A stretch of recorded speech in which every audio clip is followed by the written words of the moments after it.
Good morning, my beloved brothers and sisters. If there is one certain thing when St. Paul faced the Athenians and when Jesus was with his disciples, certainly they all revealed and told their listeners and their disciples everything that they have known. Wala silang tinipid, wala silang itinago, wala silang marahil ikinubli sa mga tao. Lahat ay ibinigay nila sa mga taong nakikinig sa kanila. St. Paul stood in the midst of the Athenians to remind them that this unknown God that they were worshiping, something that is blurry and doubtful in their midst, Paul stood to once more clarify who is this God. Wala siyang itinipid sa pagsasabi na ito yung Diyos na gumawa ng langit at lupa. This is the God who does not dwell in human sanctuaries.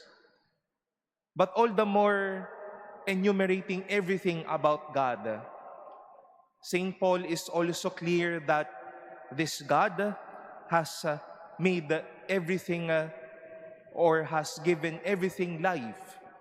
He has indeed, He won't need anything to glorify Himself. Ganon din pala yung Diyos na ipinapahayag niya. Diyos na lubos magbigay at lubos ang kanyang pagpapala. And if you find it also noticeable in our gospel reading, for most of the time, Jesus would always use the phrase of plenty. I have much more to tell you. The Spirit of truth, He will guide you to all truth. Everything that the Father has in mind, and it will be declared to you. It will be declared to you. Madami, lahat, walang tinipid, lubos-lubos na pagbibigay. Dahil ganyan po ang Diyos sa atin. Hindi kapritsyo, hindi kaunti, hindi tipid, lubos-lubos, lahat-lahat. Kaya maganda pong tanong ito sa atin mga kapatid, kapag tayo na ang tatanungin lalo't higit patungkol sa Diyos, binibigay ba natin ang lahat o tipid din tayo? Ang Diyos nila lahat at hindi tinitipid ang mga bagay-bagay sa atin. Marahil tayo lamang po ang nagtatanong, Lord, ito lang yon? But the Lord will reply, indeed, I'll be giving you everything in this life. Life, family, time, energy, faith, and all. God gives everything and does not give in scarcity. As I've said, today we celebrate the first of the 6 apparitions of Our Lady of Fatima to these little children, Lucia, Francesco, and Jacinta. And indeed, in those series, and most especially, this first day of their encounter with the Blessed Mother, by that very question, who are you? And the lady's reply was that, I am from heaven.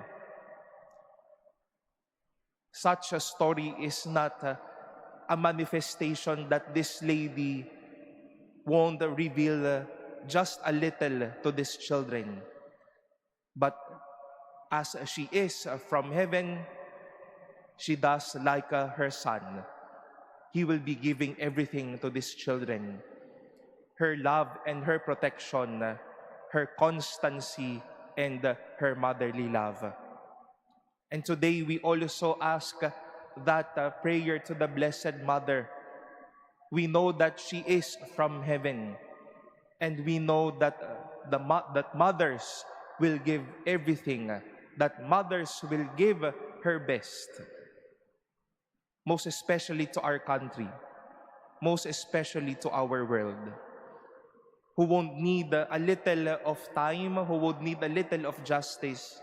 But in this time or during these moments, we do believe we need everything from God.